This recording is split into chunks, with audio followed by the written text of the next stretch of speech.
4. A grande tristeza. A tristeza é um muro entre dois jardins. Khalil Gibran. Mac continuava parado junto à margem, ainda tentando recuperar o fôlego. Demorou alguns minutos antes de pensar em Missy, lembrando-se que ela ficara colorindo o livro. Subiu pela margem até onde podia ver seu acampamento, mas não havia sinal da menina.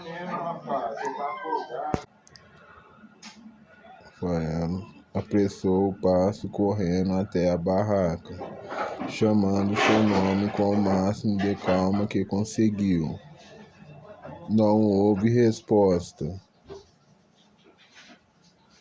Ela não estava ali. Mesmo com o coração disparado, ele racionalizou, pensando que na confusão alguém havia cuidado dela, provavelmente Sarah Madison ou Vicky Duzette. Procurando controlar a ansiedade e o pânico, foi ao encontro dos novos amigos e perguntou se podiam ajudá-lo a procurar Miss. Os dois dirigiram-se rapidamente para seus acampamentos. Jessé retornou primeiro, anunciando que Sarah não tinha visto Missy naquela manhã. Acompanhou Mac ao acampamento dos Duzette, mas antes de chegarem lá, Emil veio correndo em sua direção com uma expressão claramente apreensiva no rosto. Ninguém viu Missy hoje e também não encontramos Amber. Será que estão juntas? Havia uma sugestão de pânico na pergunta de Emil. Tenho certeza de que é isso, disse Mac, tentando se tranquilizar e acalmar Emil ao mesmo tempo. Aonde você acha que elas podem ter ido? Por que não verificamos os banheiros e chuveiros? Sugeriu Jessé. Boa ideia, falou Mac.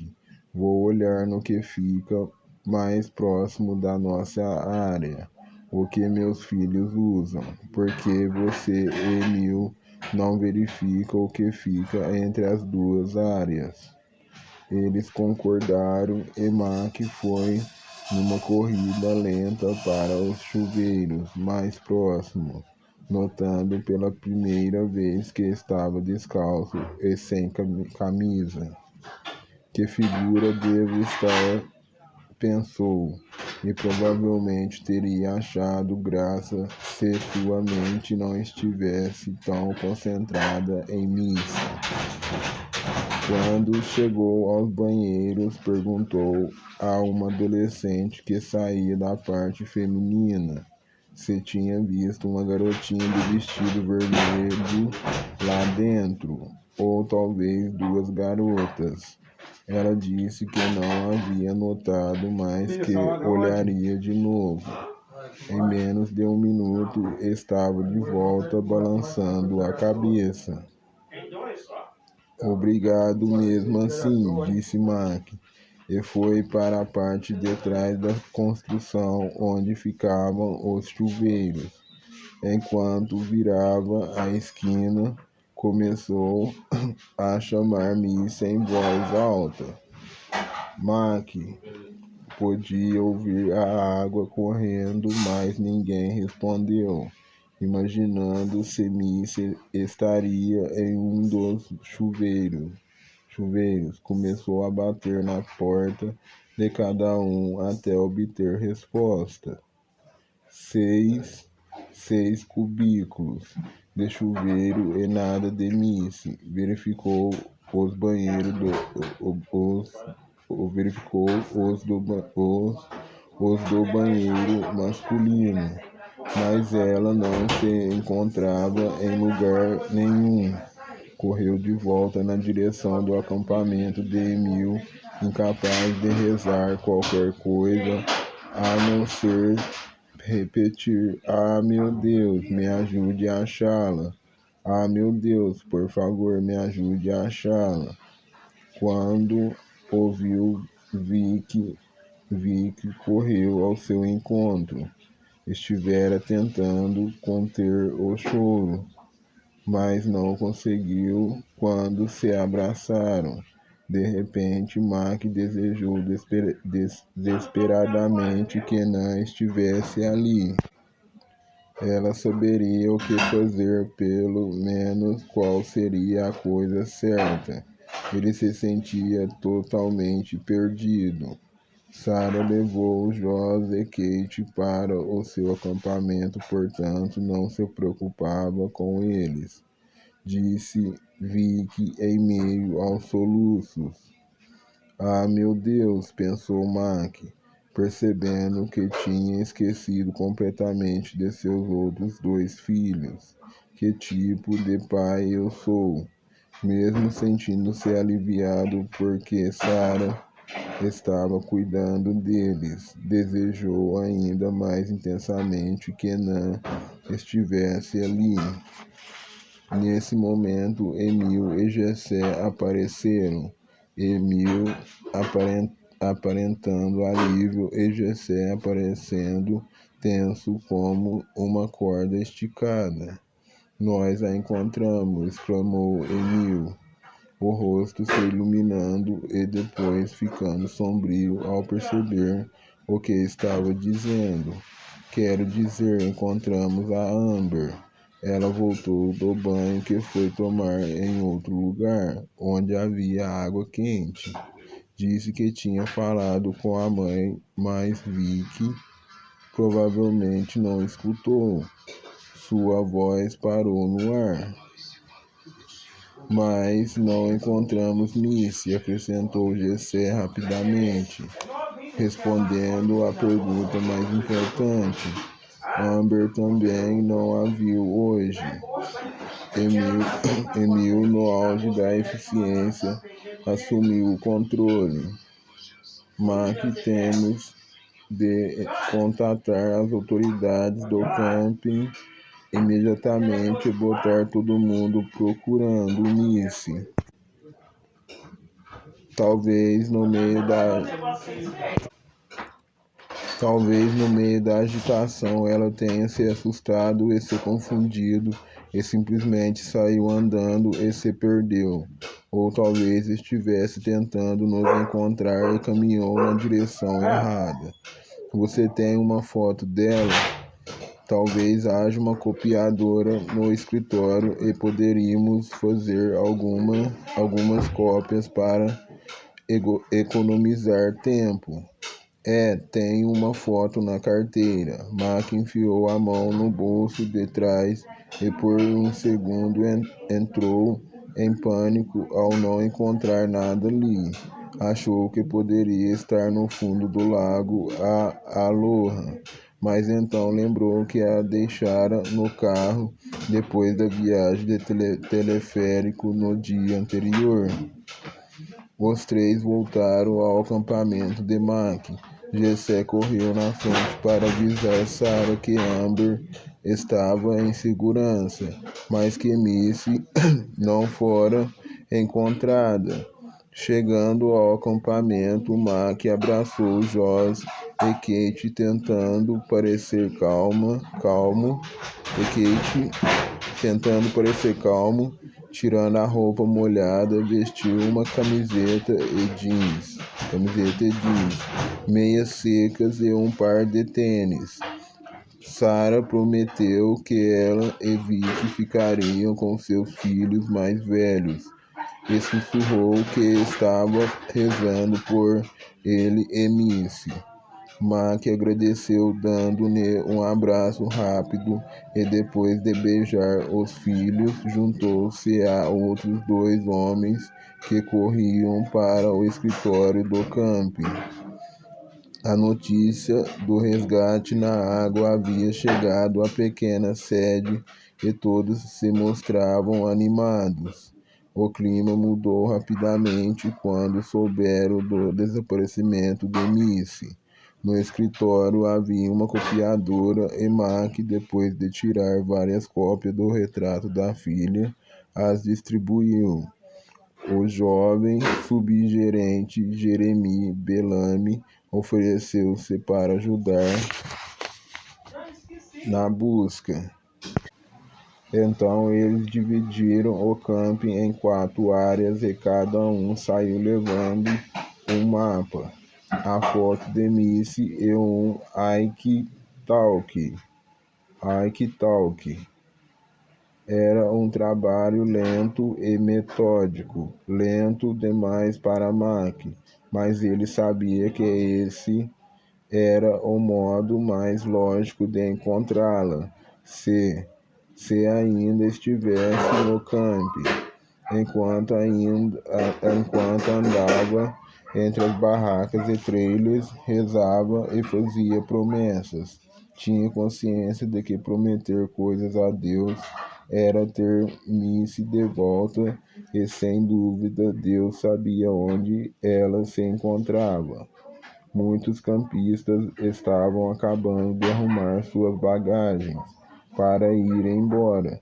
Ninguém tinha visto Missy ou uma menina parecida com ela.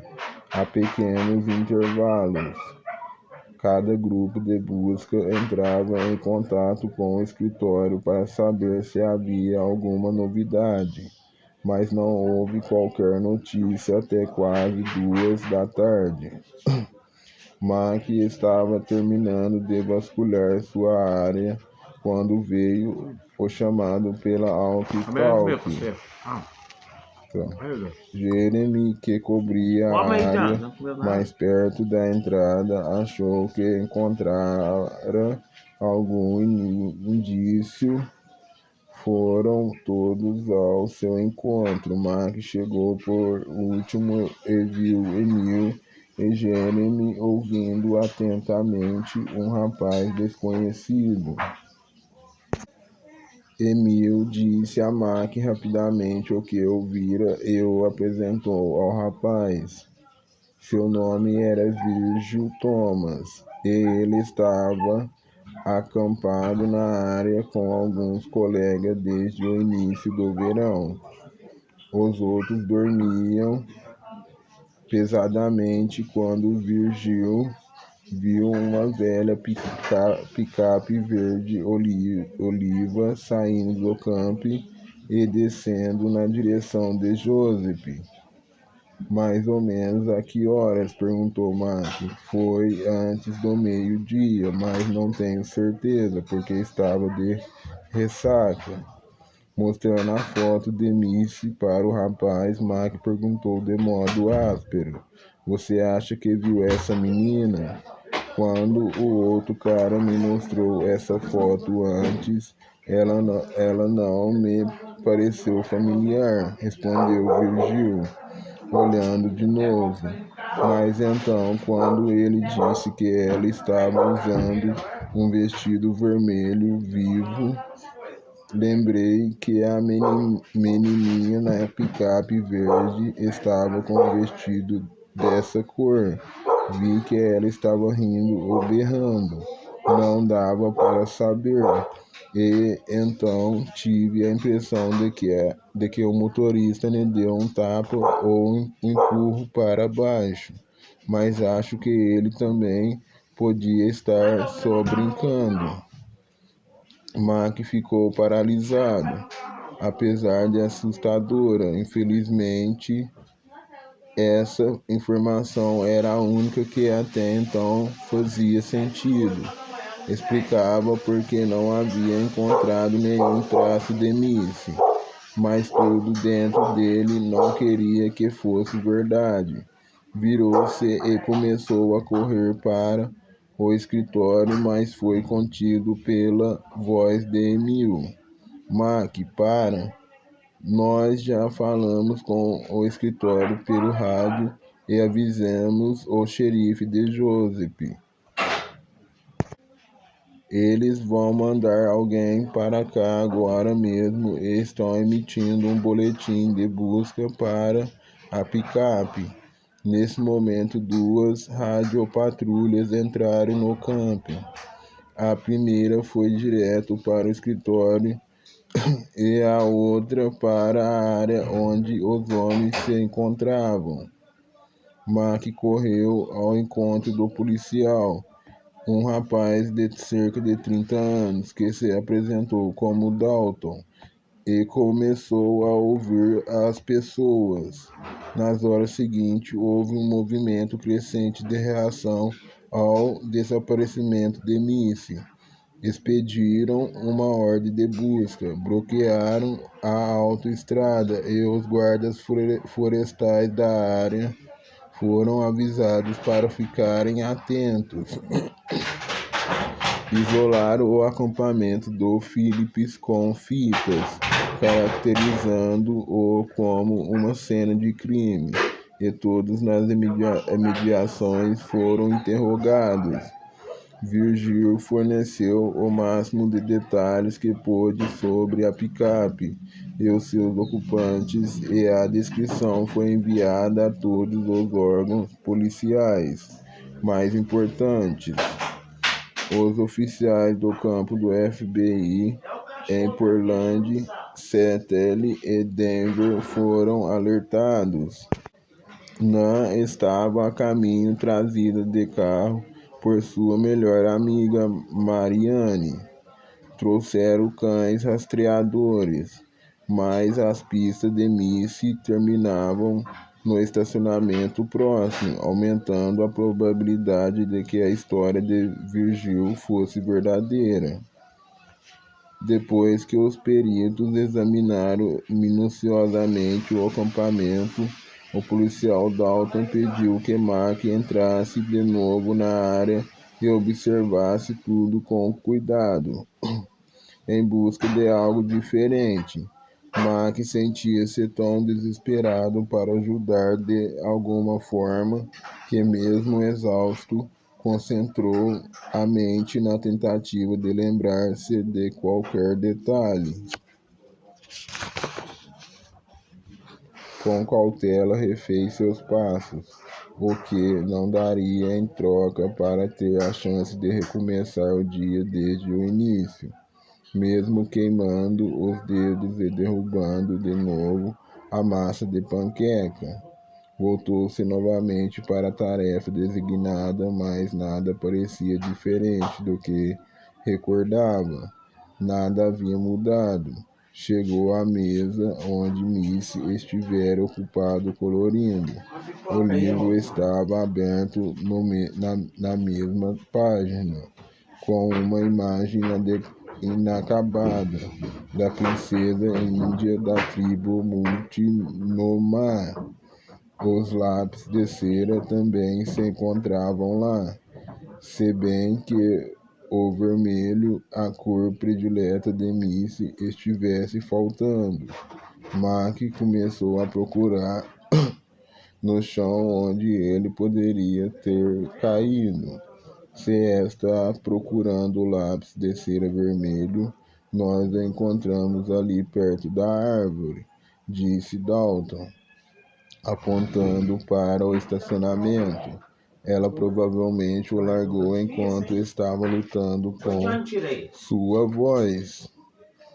Se perdeu no ar. Como você sabe que ela estava lutando? O policial hesitou, mas depois falou relutante.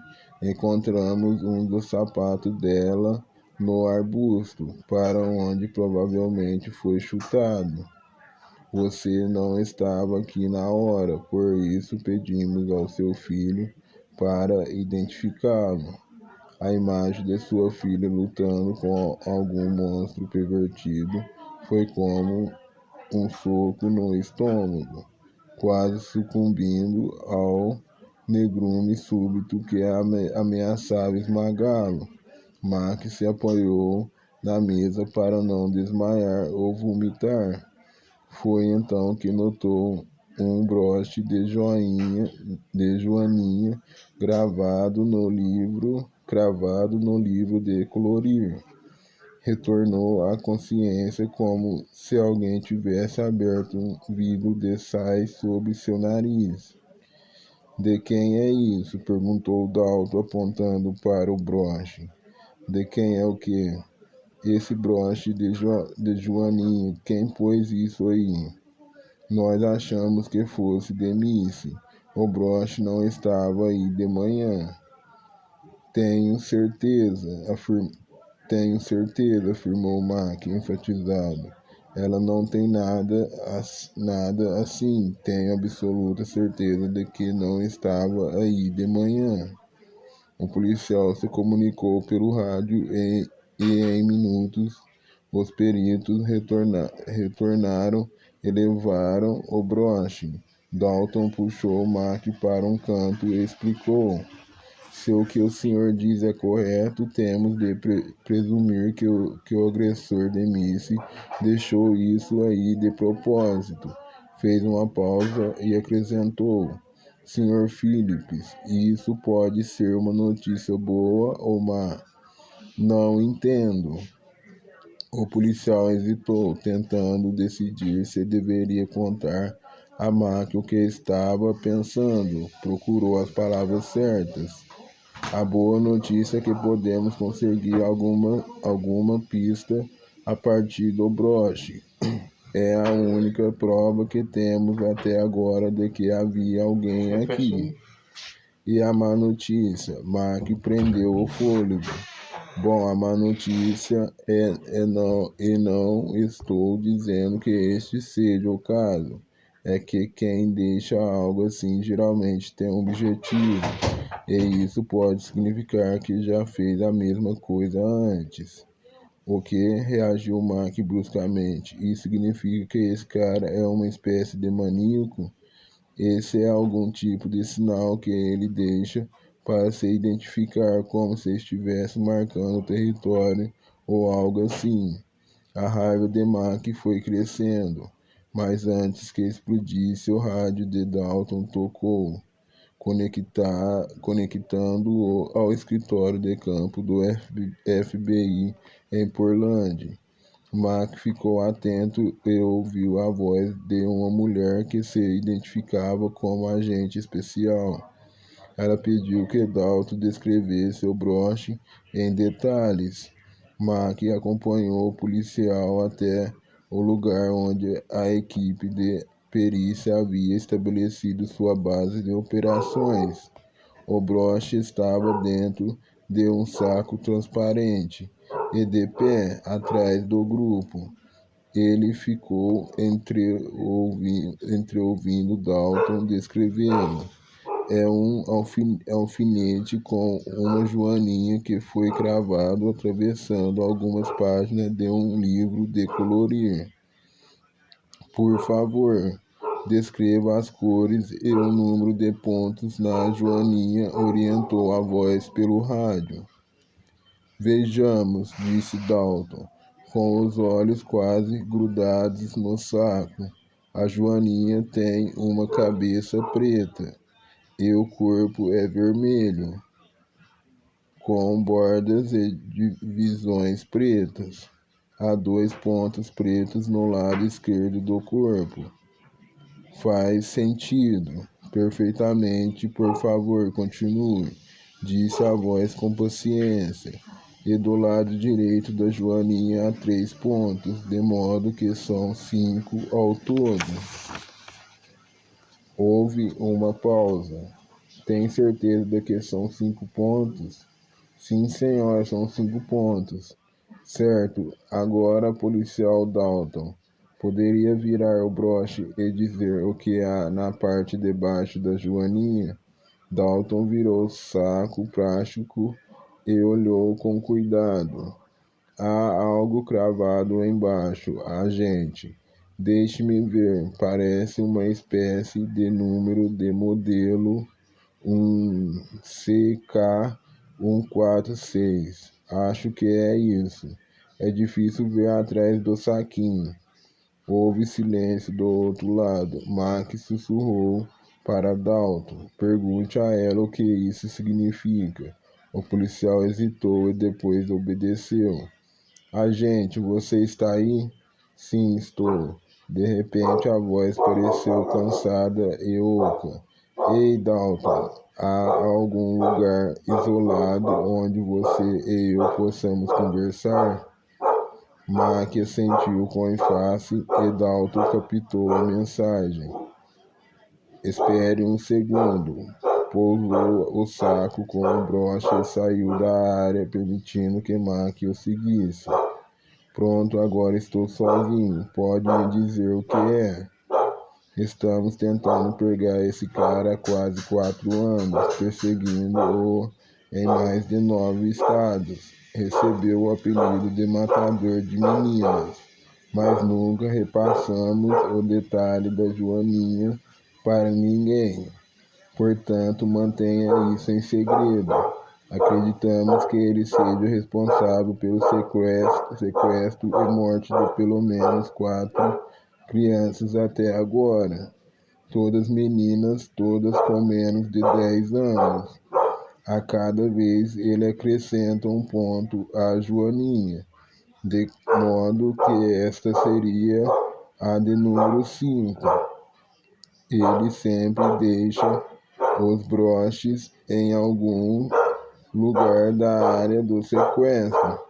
Todos têm o mesmo número de modelo, mas não conseguimos descobrir de onde eles vieram originalmente, nem encontrar o corpo de nenhuma das 4 meninas.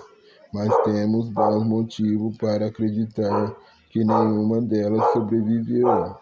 Todos os crimes aconteceram em campings ou próximo de campings, perto de um parque estadual ou uma reserva. O criminoso parece se mover com habilidade em florestas e montanhas. Não nos deixou em todos os casos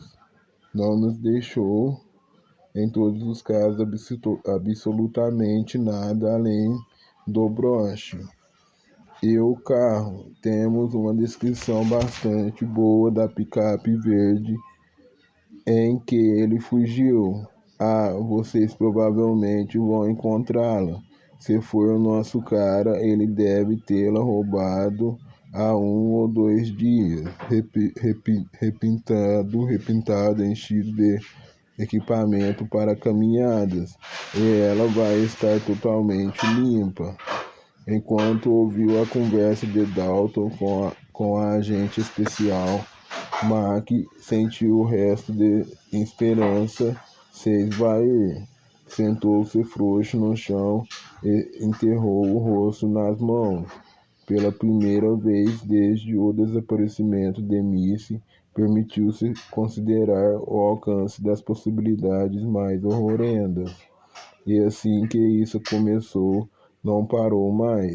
Imagens de coisas boas e coisas terríveis misturadas num desfile apavorante.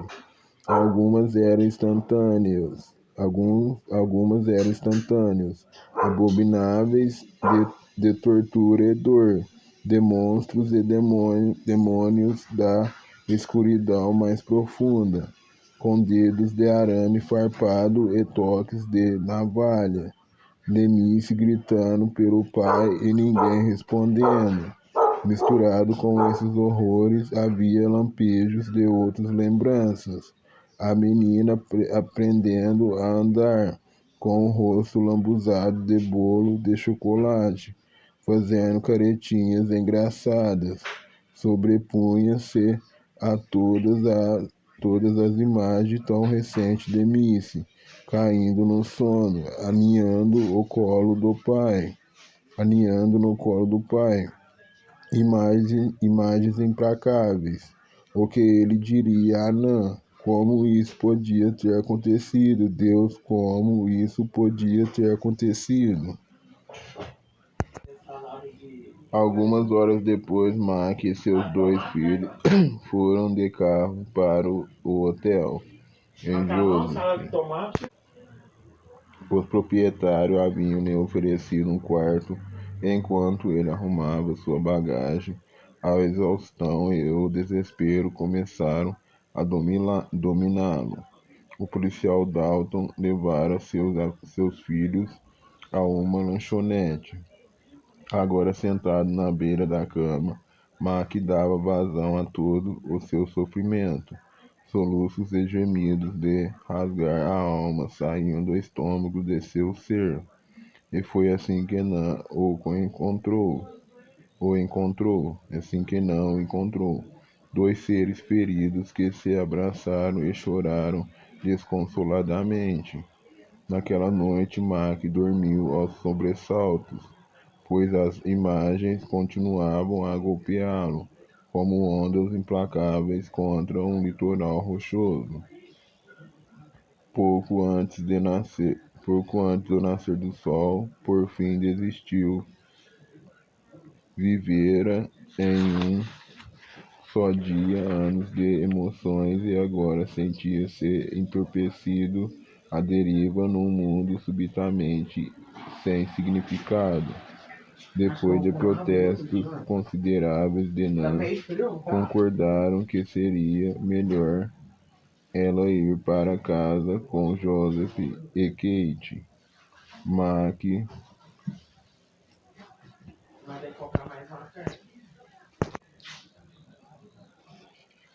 Mac ficaria para ajudar como pudesse, simplesmente não conseguiria ir embora, pensando que Missy talvez estivesse por perto, precisando dele. A notícia se espalhara rapidamente e amigos começaram a chegar para ajudá-lo.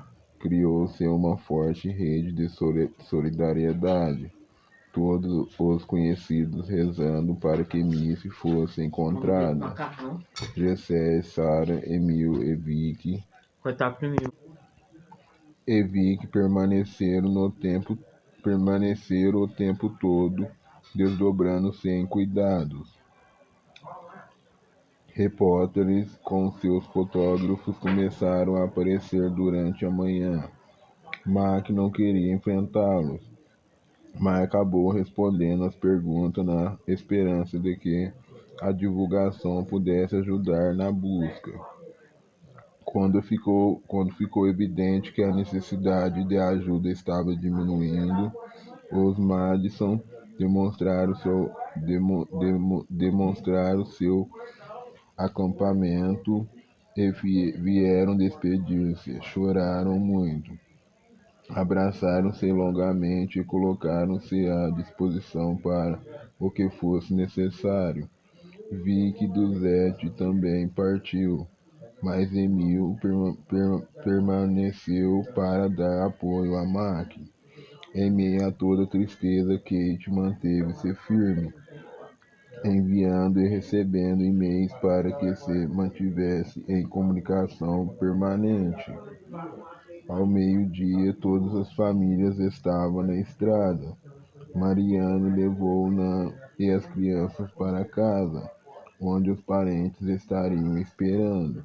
Mac e Emil foram com o policial Dalton, que passaram a chamar de Tommy, para Joseph, onde se dirigiriam à delegacia. Agora vinha a parte mais difícil. A espera. Mac sentia que estava andando em câmera lenta dentro do olho de um furacão. O grupo do FBI chegou no meio da tarde e logo ficou claro que a pessoa encarregada era a agente especial Igor Vasque, uma mulher pequena e magra, cheia de energia, de quem Mac gostou no mesmo instante. Ela permitiu que ele participasse de todas as providências e informes. Depois de estabelecer o centro de comando no hotel, o FBI pediu a Mac uma entrevista formal. A agente Igovesky levantou-se de trás da mesa onde estava trabalhando e estendeu a mão. Quando Mac ia apertá-la, a agente envolveu as mãos dele com as suas e sorriu afetuosamente. Senhor Phillips, peço desculpas por não ter dado até agora a atenção que merece. Estamos vivendo uma turbulência, estabelecendo comunicações com todas as agências policiais envolvidas na tentativa de resgatar Missy. Lamento muito que tenhamos nos conhecido nessa circunstância. Mac suspirou fundo. Por favor, me chame de Mac. Bem, então me chame de Sam, que é a forma abreviada de Samantha. Mac relaxou um pouco na cadeira, vendo-a examinar rapidamente algumas pastas cheias de papéis. Mac está disposta a responder a algumas perguntas. Ela perguntou sem levantar a cabeça. Farei o máximo possível, ele afirmou, aliviado pela oportunidade de fazer alguma coisa. Bom, não vou obrigá-lo a repassar todos os detalhes. Estou com os relatórios sobre tudo o que você já contou, mas tenho umas coisas importantes para examinarmos junto. Ela o olhou nos olhos. Qualquer coisa que eu possa fazer para ajudar, concordou Mac. No momento estou me sentindo bastante impotente. Mac, entendo como você se sente, mas sua presença é importante. E acredite, todos aqui estão dispostos a fazer o máximo possível para resgatar Missy. Obrigada, foi tudo que Mac conseguiu dizer, olhando para o chão. As emoções pareciam a flor da pele e qualquer gesto de gentileza abria as comportas para as lágrimas saírem. Mac, ela continuou. Você notou alguma coisa estranha ao redor de sua família nestes últimos dias?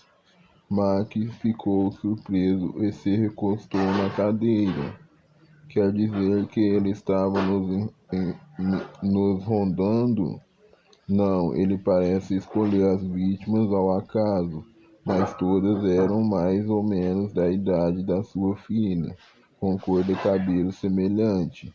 Achamos que ele as descobre 1 ou 2 dias antes e espera, vigiando de perto até encontrar o momento oportuno. Você viu alguém estranho próximo do lago? Talvez junto aos banheiros. Max se encolheu ao pensar que seus filhos estariam sendo vigiados. Esquadrilhou a mente, mas não descobriu nada. Desculpe, não consigo lembrar. Você parou em algum lugar enquanto ia para o camp ou notou alguém estranho quando estava fazendo caminhadas? Nós paramos na cachoeira Monte Noma. Vindo para cá, estivemos em toda a região nos últimos 3 dias, mas não me lembro de ter visto ninguém que parecesse estranho. Quem pensaria? Exatamente, Mac. Tenha paciência, algo pode voltar à sua mente mais tarde, mesmo que pareça pequeno ou irrelevante. Por favor, nos conte. Ela olhou outro papel na mesa. Que tal uma picape verde oliva? Você notou algo assim enquanto estava por aqui? Mac revirou a memória. Realmente não me lembro de ter visto nada do tipo.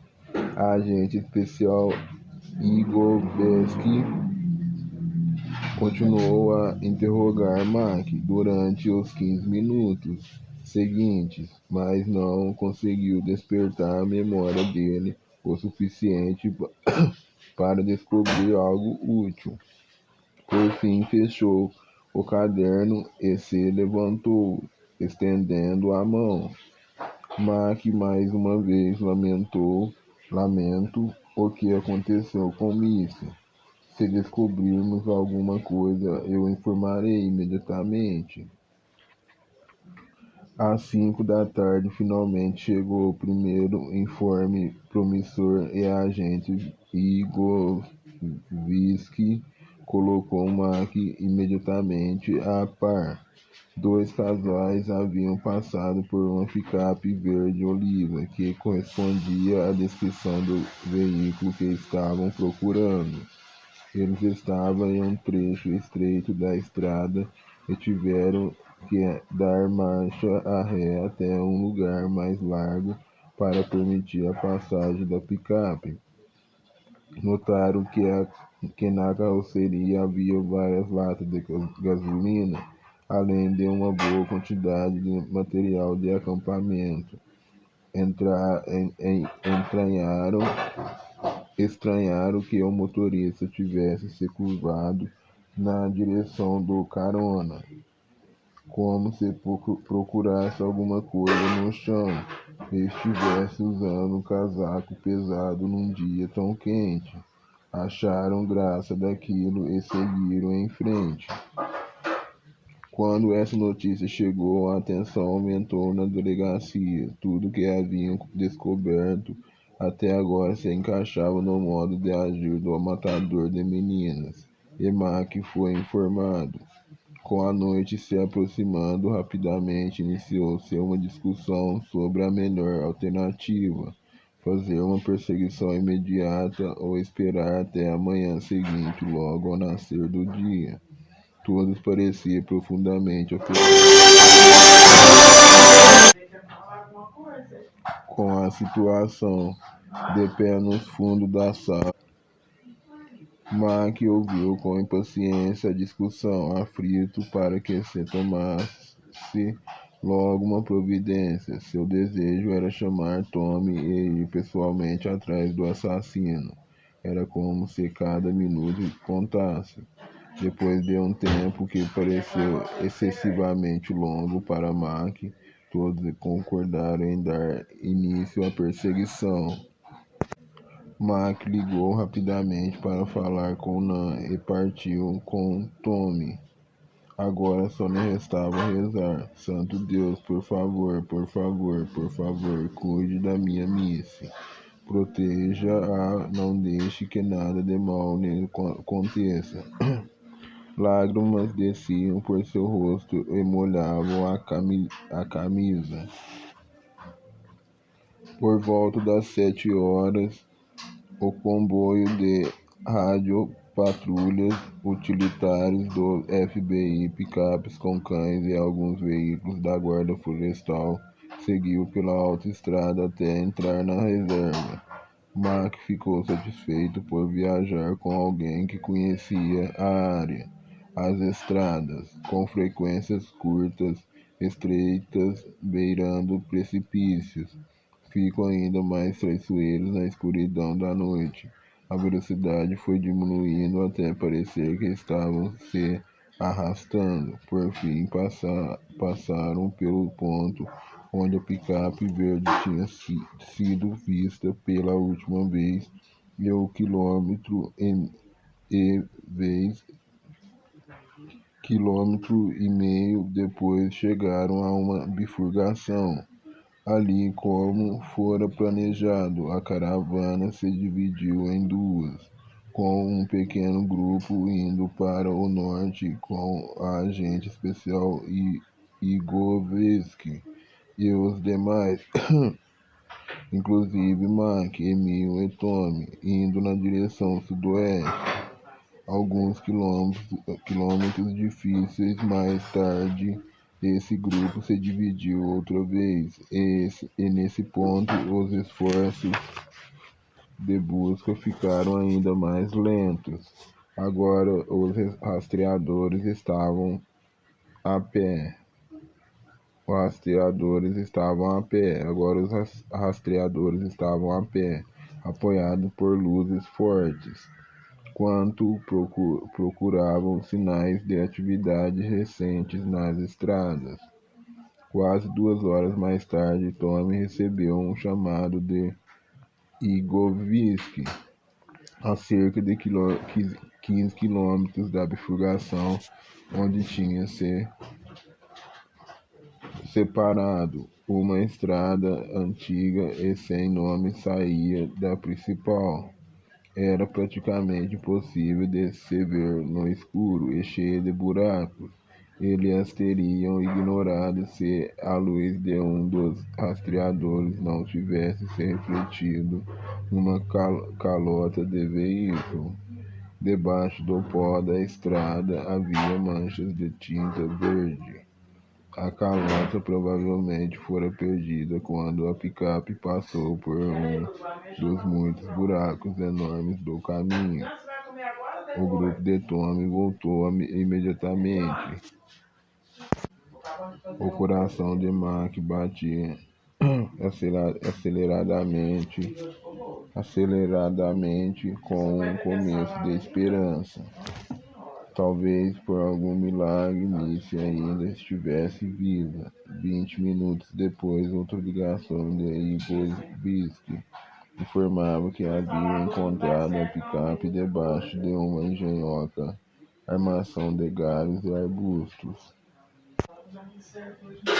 A equipe de Mac levou quase 3 horas para alcançar a primeira equipe, e nesse ponto tudo estava acabado. Os cães haviam descoberto uma trilha de caça que descia por cerca de 1,5 quilômetro até um pequeno vale oculto. Eles encontraram uma cabana em ruínas à beira de um lago límpido, alimentado por um riacho cascateante. Cerca de um século antes, aquilo fora provavelmente a casa de um colono, mas desde então provavelmente servia só como abrigo para algum caçador ocasional. Quando Mac e seus amigos chegaram, o céu estava começando a clarear. Um acampamento base fora montado a certa distância da pequena cabana para preservar a cena do crime. Todos se reuniram e começaram a planejar a estratégia do dia. A agente especial Samantha Igoviski estava sentada diante de uma mesa dobrável, examinando mapas quando Mac apareceu. Seus olhos expressavam tristeza e ternura, mas suas palavras foram totalmente profissionais. Mac, nós encontramos uma coisa, mas não é boa. Ele procurou as palavras certas. Encontraram Missy. Ele temia terrivelmente a resposta, mas estava desesperado para ouvi-la. Não encontramos. Sam parou e começou a se levantar. Mas preciso que você identifique uma coisa que encontramos na cabana. Preciso saber se ela se conteve, mas já falara no passado. Quero dizer, se é dela. Mac sentiu que sua represa interna estava prestes a arrebentar. Vamos ver isso agora, murmurou baixinho. Quero resolver logo. Mac sentiu Emil e Tommy segurando seus braços enquanto seguiam a agente especial pelo curto caminho até a cabana.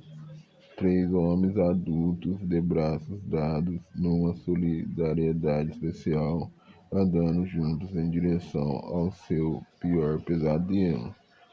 Um membro da equipe de perícia abriu a porta da cabana para deixá-los entrar. Refletores alimentados por um gerador iluminavam cada parte da sala. Havia prateleiras nas paredes, uma mesa velha, algumas cadeiras e um sofá. Mac viu imediatamente o que viera identificar. Virando-se, desmoronou nos braços dos 2 amigos e começou a chorar incontrolavelmente. No chão, perto da lareira, estava o vestido vermelho de Missy, rasgado e encharcado de sangue.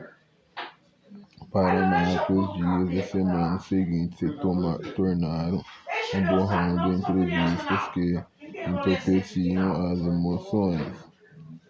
Por fim, um funeral dedicado à missa, com um pequeno caixão vazio e um desfile interminável de rostos tristes, ninguém sabendo o que dizer. Em algum momento, nas semanas que se seguiram, Mac iniciou o lento e doloroso reencontro com a vida cotidiana. Aparentemente, o matador de meninos recebera o crédito pela quinta vítima, Melissa Anne Phillips. Assim como nos outros 4 casos, as autoridades não encontraram o corpo da vítima, embora grupos de busca tivessem revirado a floresta durante dias. Como em todas as outras situações, o matador não deixara nenhuma pista que pudesse ser seguida. Só o broche era como se estivesse lidando com um fantasma. Em algum ponto do processo, Mac procurou emergir da dor e do sofrimento, pelo menos com sua família. Eles haviam perdido uma irmã e uma filha, e seria terrível também perderem um pai e um marido, ainda que todos tivessem sido profundamente golpeados pela tragédia. Kate parecia a mais afetada, escondendo-se numa casca como uma tartaruga para se proteger de algo potencialmente perigoso. Mac e Nan preocupavam-se cada vez mais com ela, mas não conseguiam encontrar as palavras adequadas para penetrar na fortaleza que a garota estava construindo ao redor de si.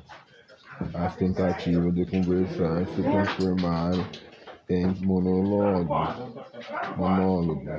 como se algo tivesse morrido dentro dela e agora a estivesse corroendo lentamente por dentro, derramando-se às vezes em palavras amargas ou num silêncio deprimido. Joseph se comunicava frequentemente com Amber, o que o ajudava a extravasar a dor. Além disso, estava bastante ocupado preparando-se para a formatura no ensino médio.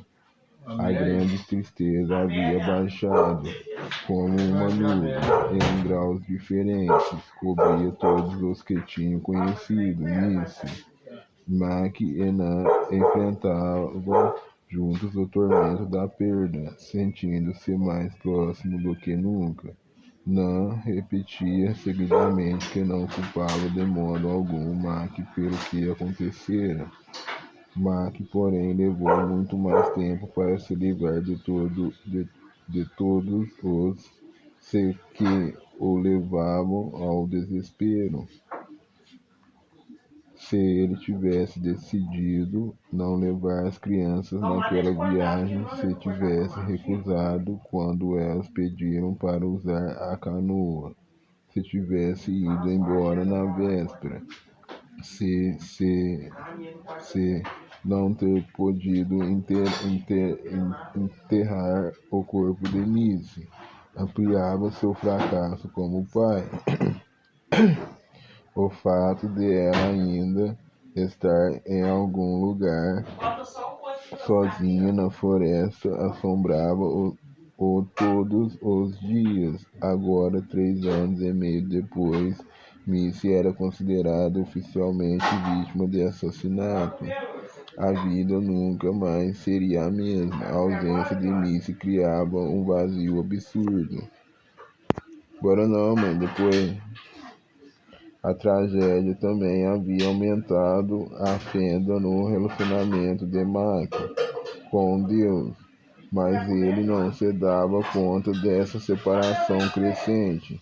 Em vez disso, tentava abraçar uma fé estoica e desprovida de sentimentos, que lhe trazia algum conforto e paz.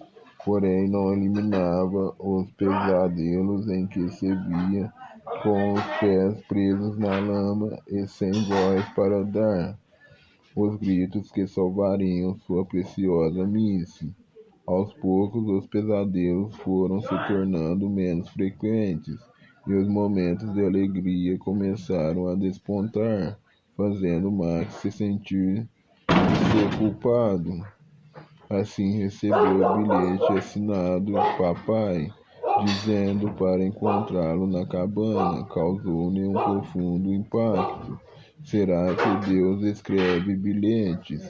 E por que na cabana? O ícone de sua dor mais profunda. Certamente Deus teria lugares melhores onde se encontrar com ele.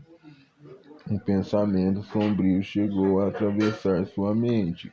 O assassino estaria provocando ou atraindo para longe com a intenção de deixar sua família desprotegida. Talvez fosse somente uma brincadeira cruel. Vai comer agora? Mas porque estava assinado Papai, por mais racional que parecesse, Mark não conseguia deixar de pensar que talvez o bilhete viesse mesmo de Deus. Quanto mais pensava, mais confuso e irritado ia ficando. Quem havia mandado a porcaria do bilhete, fosse quem fosse, Mark tinha a sensação de que estavam brincando com ele, e de qualquer modo de que adiantava. Mas apesar da raiva e da depressão, Mark sabia que precisava de respostas. Percebeu que estava travado e que as orações e os hinos dos domingos não serviam mais, se é que já haviam servido. A espiritualidade do claustro não parecia mudar nada na vida das pessoas que ele conhecia, a não ser talvez na Denan, mas ela não era especial. Na Denan, mas ela não é, mas ela era especial. Mark estava farto de Deus e da religião, farto de todos os pequenos clubes sociais religiosos, que não pareciam fazer nenhuma diferença expressiva nem provocar qualquer mudança real. Mark certamente desejava mais, porém não sabia que estava a ponto de conseguir muito mais do que havia pedido.